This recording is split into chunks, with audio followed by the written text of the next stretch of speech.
Imagine juntar os monstros de HP Lovecraft que enlouquecem com terror e morte no ambiente frio e cruel de Game of Thrones. O que será que ia virar isso daí? Eu tenho a resposta. Abominação. E aí, pessoal, tudo bem? Sou Henrique Gouveia, do canal Navegando, e depois dessa introdução que eu fiz aqui no início, vou apresentar para vocês o último lançamento da Dark Side no Brasil, Abominação, do autor Gary Whitta. O Gary Whitta, pessoal, além dele ser um nerd de carteirinha totalmente declarado, isso pode ver pelo Instagram dele, pelas redes sociais, tem aqui 3 livros que ele recomenda, dentro da lista dos que ele mais gosta, depois a gente fala um pouquinho, e ele foi roteirista do livro de Eli, ele foi roteirista da conversão dos jogos para a série do Walking Dead, e também ele foi roteirista do Rogue One, agora do último Star Wars. Então imagina que o cara não é fraco não, né? E ele resolveu escrever seu romance. E esse é o romance de estreia do cara, eu posso falar que ele fez muito bem. Abominação, pessoal, é um livro que se passa na Inglaterra medieval, onde o rei Alfredo se via às voltas com as invasões dos vikings às suas terras. E é aquele tempo de muitos saques, muitas mortes, muitas depredações, e a Inglaterra se via acuada quanto a isso. Só que depois de tanto correr, tanto se esconder, eles conseguiram fazer uma contra-investida, ele ficou famoso por isso, eles conseguiram praticamente expulsar os vikings dos territórios e fazer um acordo de guerra com o resto que ficou. Fizeram tipo um armistício e deu uma resolvida por hora na situação. E dentro do exército do Alfredo, teve um guerreiro que ele sobressaiu muito, que é o Ulfric, que ele era um aldeão, de cara ele vivia com a família e mais 4 irmãos, que todos foram mortos durante a invasão viking. Então ele viveu muito tempo com esse ódio, com esse terror da guerra. E ele se tornou ferreiro. De acordo com o plano que o Alfredo tinha, quem conseguia segurar uma ferramenta e transformá-la numa arma era engrossava os fileiros do exército. E foi justamente o que aconteceu com o Ulfric, que é o nosso protagonista. Só que ele tinha uma aversão à batalha, ele tinha um trauma muito grande da guerra.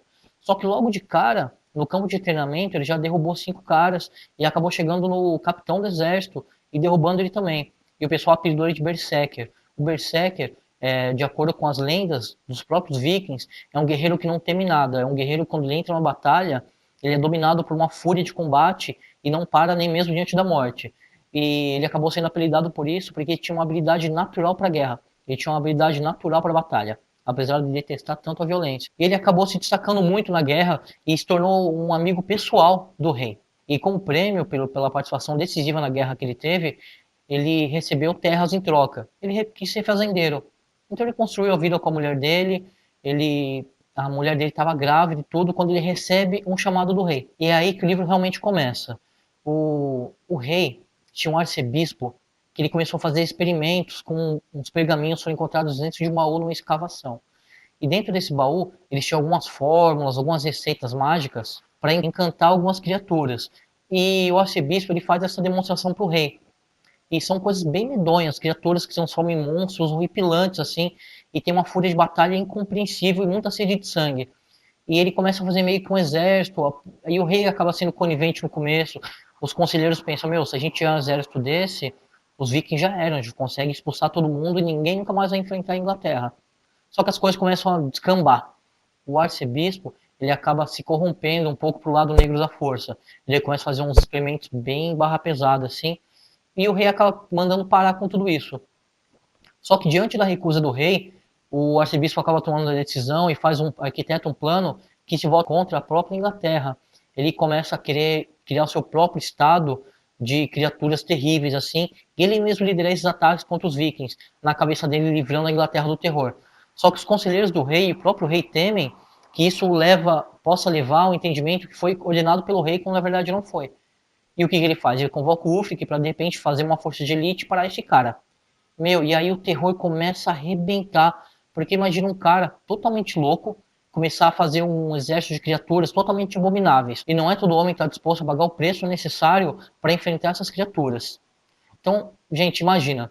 É um livro que ele passa por 2 viradas bem distintas, mais ou menos com 1/3 de livro, nós temos a primeira quebra. E é bem sensível, que aí parece que de verdade o livro muda totalmente o conceito. A personagem acaba ficando um pouco mais apagada, vão aparecendo outros personagens na história, e o contexto histórico também acaba mudando. É como se nós lêssemos 2 livros dentro de um só. Eu acho que o arco todo ele acaba recompensando bastante. As personagens são muito fortes, construídas. Tem uma personagem chamada Indra, que aparece nessa segunda parte do livro, que ela é fantástica. Ela remete muito às Serpentes de Areia, de Guerra dos Tronos. Ela é uma mulher muito selvagem, muito forte, muito decidida, e ela quer provar aos homens da ordem a qual ela pertence que ela é tão capaz quanto eles. Ela quer se tornar a primeira paladina, e ela quer provar que ela também é capaz. E ela é uma personagem muito forte, e a participação dela é decisiva e fundamental no livro, ela é importantíssima. O livro ganha outro tom quando ela aparece. A trama é bem simples e linear. Ela não oferece assim, grandes pontos de surpresa no livro. Tem um outro ponto que o autor coloca, que é para causar aquele impacto, ele acaba conseguindo, mas não é nada que fala, nossa, que surpresa, não desconfiava. Não, dá para você sacar um pouquinho antes, sim. Só que eu achei um livro bem escrito, achei a estrutura dele boa, e para mim ele soa muito como um roteiro. Ele é um livro bem veloz, assim, a leitura. Os acontecimentos não se prendem muito em lugares, não se prendem muito em descrições longas. É, paulada na cuca o tempo inteiro. É um livro muito cheio de gore, ou seja, quem gosta de sangue, quem gosta de vísceras, quem gosta de batalhas horripilantes, tem de sobra aqui. Lembra muito o ambiente do Conan, o Bárbaro, aquela questão das espadas, as batalhas valorosas, os guerreiros fodas e tudo. Tem muito disso aqui dentro também. E o Ulfric, pessoal, é uma lenda viva. O cara acaba se tornando uma lenda viva, ele é muito foda e vale muito a pena conhecer esse personagem e alguns outros dentro do livro também. O livro é curtinho, tem 308 páginas, dá para ler rapidão. É um livro que você lê e nem percebe que passou o tempo. Então, recomendo sim que leia esse livro, ainda mais por ser um livro de estreia. Eu acho que ele começou muito bem. Tá na cara que foi escrito por um nerd, porque tem muitos elementos de fantasia, muitos elementos que estão presentes em outras obras e muitos elementos até de RPG. Para quem conhece, quem já jogou ou quem já ouviu falar, tem muito disso aqui no livro também. Agora, com relação, pessoal, à estrutura do livro e a edição da Dark Side. Como vocês sabem, padrão Dark Side, essa é para mim uma das melhores capas que eu já vi, não somente a da Dark Side, mas de vários livros que eu tenho. Vocês sabem que eu não tenho pouco. A estrutura capa dura de verdade, a fita de cetim marcando, as quebras de capítulo, as figuras do escaravelho entre as páginas, os símbolos celtas em cima da construção das páginas de capítulo, páginas pretas que dividem, a página preta no começo, a página preta no final. É um livro bem característico daquele tão bem profundo. A estrutura ficou lindíssima, como já era esperado da Dark Side. E só para finalizar, pessoal, no unboxing, que eu vou deixar o card aqui em cima, eu falei desses 3 livros que o próprio autor comenta na lista dos 10 livros que ele mais gosta, de fantasia e ficção. Nós temos a saga do Nome do Vento, aqui eu tenho o Temor do Sábio, o Guia do Mochileiro das Galáxias e a Guerra dos Tronos. E no livro, no Abominação, nós conseguimos notar um outro detalhe dessas obras, mas eu não vou falar quais são, acho que vale a pena vocês lerem e descobrirem seus próprios easter eggs.